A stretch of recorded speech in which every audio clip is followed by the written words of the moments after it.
Hello, everybody. Welcome back to Every Day is Saturday. I'm Matt Stahl, along with my partner, Brad Gatto. And where's your greeting? I literally, as you were saying that, I was like, well, what am I going to say? I got to say something different this time just to catch him off guard. And then I said nothing. Which really caught you off guard. Hi, Matt. Hello. Matt, all right. Roy Stahl. There we go. Bradley Joseph Gatto. Okay. Well, now it's all out now there. We're even. Now it's all out there.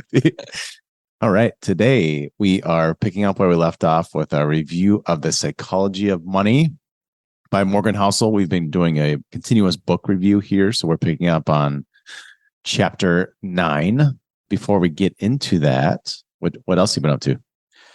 It's summertime in Minnesota as we record this, and we're just getting to the end of baseball season. So it's been a lot of baseball, which is super fun.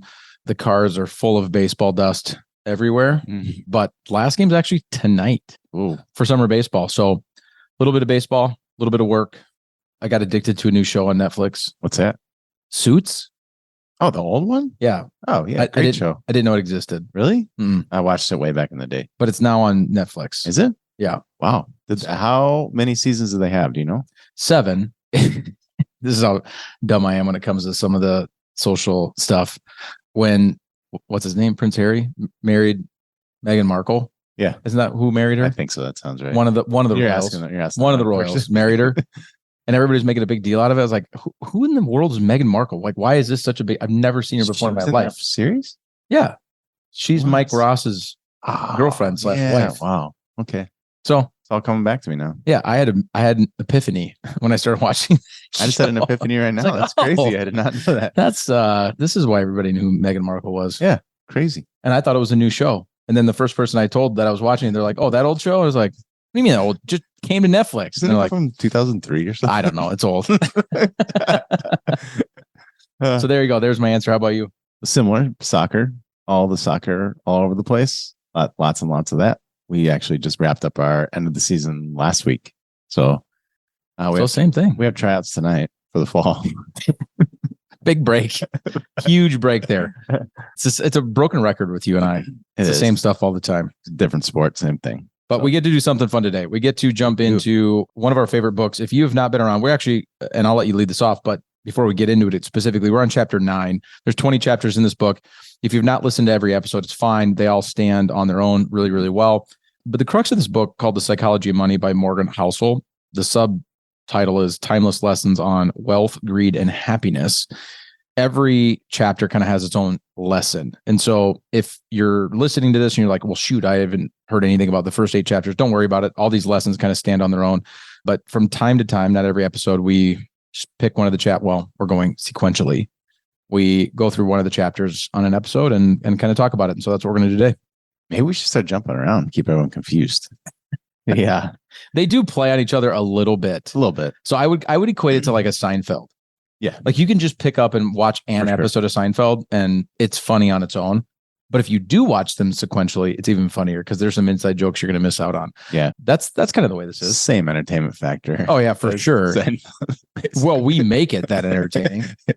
All right. What are you up to, baseball? What are you up to, soccer? Next episode. What are you up to, baseball? Yeah, we're super entertaining. Each of us is going to have to come up. Stumped him. Each of us is going to have to come up with a really interesting hobby and just catch the other one off. Something like making sauerkraut. Like you told me a long time ago, you wanted to learn how to make sauerkraut. Now I want to go base jumping instead. It's like a non sequitur. They have nothing to do with it. You can still learn to make sauerkraut. It's not like you're like, well, I can't do that anymore. I have to base jump now. Why'd you give up your dream of making sauerkraut? Because I got into base jumping. All right, we derailed. Right, chapter 9. I said this was going to be a short episode. Chapter 9, Wealth is What You Don't See. Subtitle, spending money to show people how much money you have is the fastest way to have less money. For emphasis, one more time. Spending money to show people how much money you have is the fastest way to have less money. All right. So he starts us off in the beginning by saying, he makes a really great distinguishing language as we get further into here, I think, but talking about wealth to set the stage is wealth is what you don't see. And so Morgan opens the chapter talking about his days as a valet in Los Angeles in the heyday of which that would be a fun job. Material Appearance. Yeah, no kidding. I was at a restaurant last night that has valet, and there was like this little kid at the valet that was probably like 11, 12, 13 years old and just drooling over some of these cars in Wayzata that were coming into this restaurant. They were getting valeted, and he's like, oh man, this is what I want to do when I grow up. Anyway, he goes on to talk about that experience, and he gives a character a name of Roger. So he describes Roger, and Roger drove a fancy car. He drove a Porsche, and one day Roger showed up driving a Honda instead of a Porsche. Nothing wrong with Hondas. Nothing wrong. I've driven several Hondas. Mm-hmm. Makes two of us. I've not driven several Porsches. Also makes two of us. Yeah. One day Roger did show up in a Honda, and he finally asked him, hey, Roger, what happened to your Porsche? It turns out that it had been repossessed. The way he described the story is Roger kind of just nonchalantly explained that with zero shame. And so Morgan talks about how that kind of first sunk into him that, someone who drives $100,000 car may appear to be wealthy, but they likely or possibly are not. And maybe they're just rich. Right. And so we'll get into kind of the difference between what it means to be rich and be wealthy. But he says in here, I'm just going to read exactly word for word. It says, but the only data point you have about their wealth is that they have $100,000 less than they did before they bought the car or $100,000 more in debt. That's all you know about them. I like the parentheses. Yes, exactly. And he says, we tend to judge wealth by what we see, but that's the information we have in front of us. It's just the physical things that person has, whether it's like the car in this instance, it's a house, it's some other number of toys that somebody may have, their attire, watch. The watch is one of the most interesting ones to me. It is.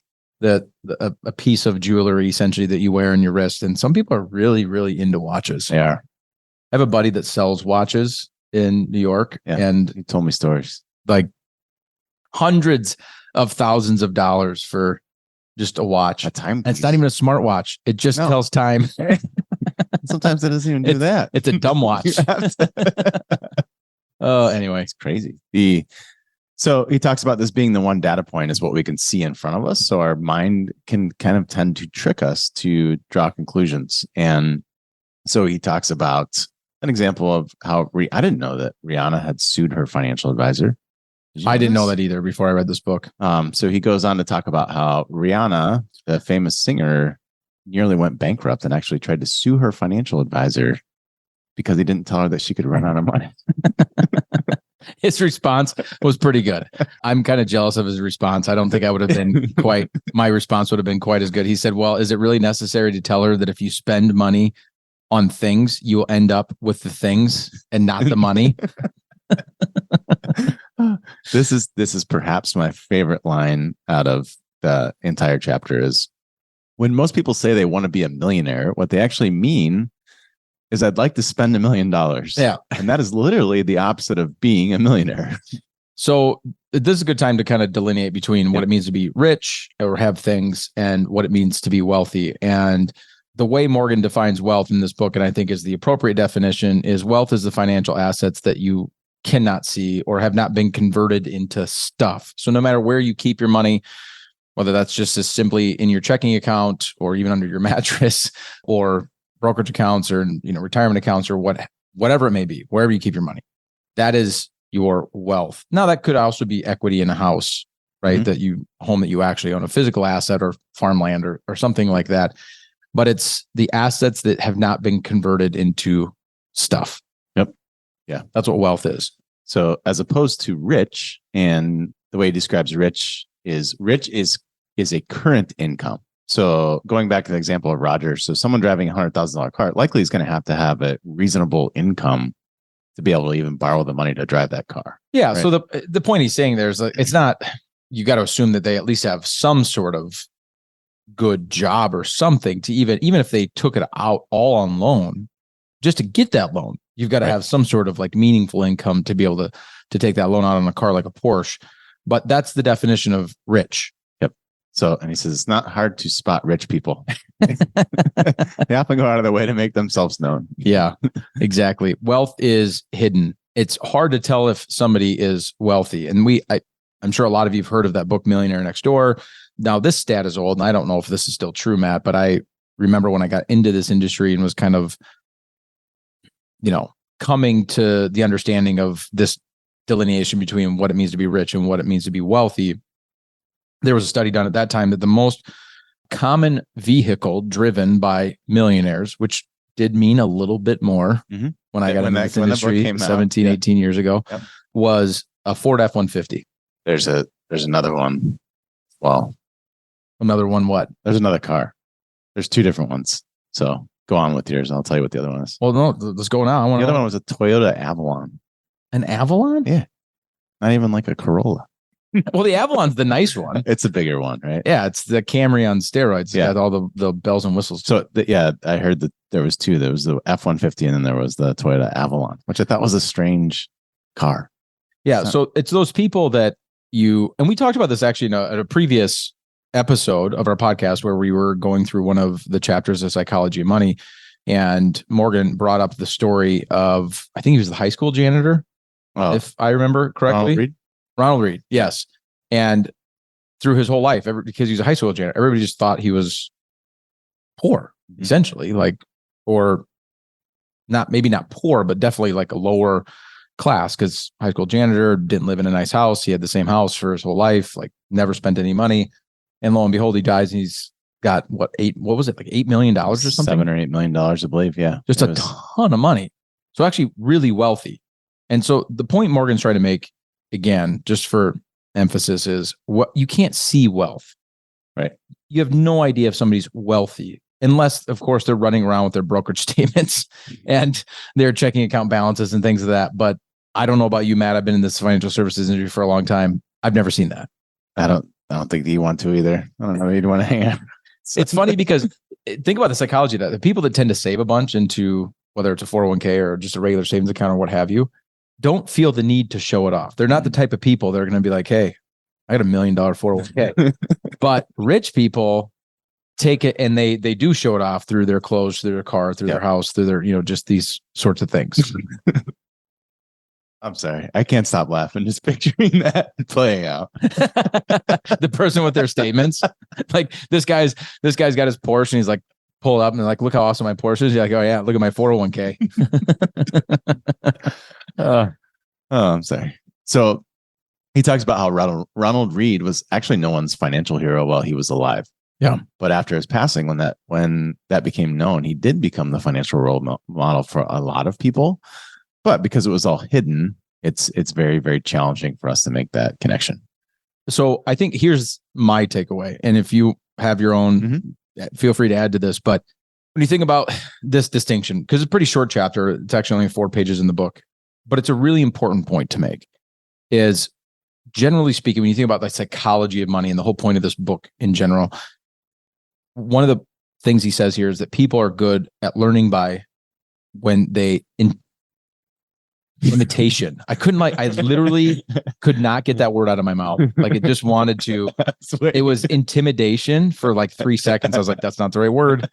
Imitation. Yeah. They learn by imitation. We learn by watching and seeing and doing and these sorts of things.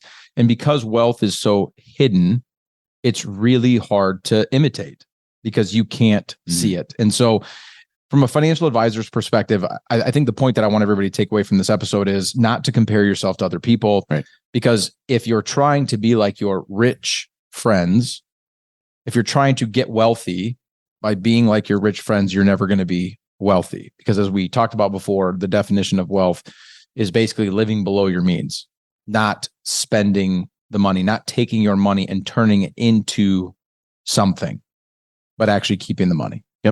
I was going to land at the same spot. I was going to actually share a quote. Just the comparison is the thief of joy, and that's a perfect example of that in action. Do you know where that quote's from? Who said that? I do not. Comparison is the thief of joy. Yeah. Do you know that? I don't. Okay. I was just curious if you did. I use it a lot, so I probably should look it up. So that said, I think this is actually one of the hardest jobs as a financial advisor, is helping people understand this concept, because it's not as fun, right? Having success that's hidden is never as fun. In fact, there's that saying that whatever gets celebrated gets repeated. Mm-hmm.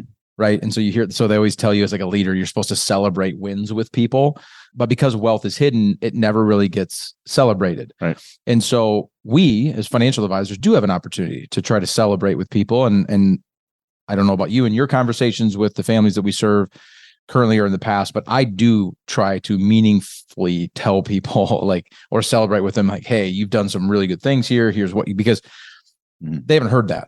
Right.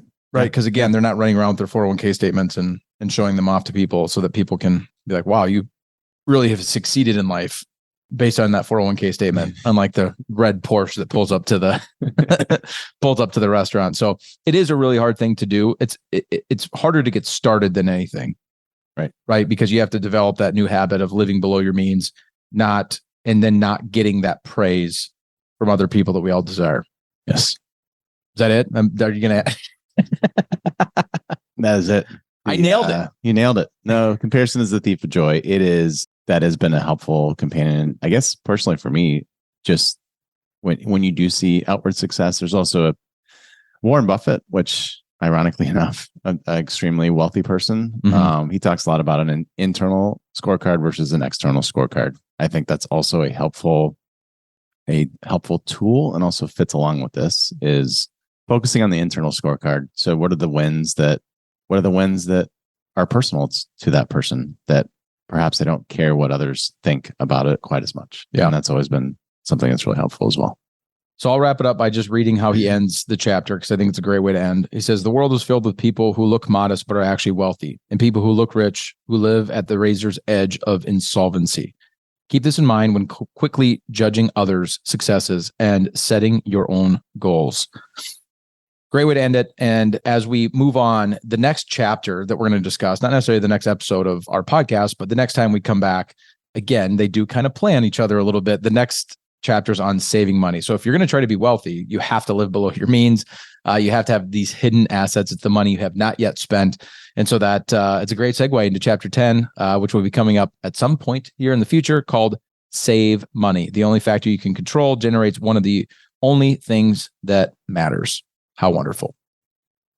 With that said, thanks for joining us again for this episode of Every Day is Saturday. Maybe one of these episodes we'll figure out why Matt switched from sauerkraut to base jumping, but we'll leave it there for now.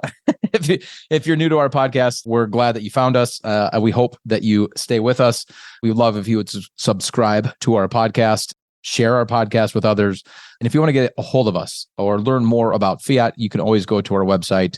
All of our contact information is there about who we are, how we help families, and a bunch more education beyond just our podcast. The website is Fiat, FIATWM.com, FiatWM.com. Thanks for joining us for this episode, and we will see all of you next Saturday. Thank you for listening to Every Day is Saturday. Click the subscribe button below to be notified when new episodes become available. The information covered and posted represents the views and opinions of the guest and does not necessarily represent the views or opinions of Fiat Wealth Management. The content has been made available for informational and educational purposes only. The content is not intended to be a substitute for professional investing advice. Always seek the advice of your financial advisor or other qualified financial service provider with any questions you may have regarding your investment planning.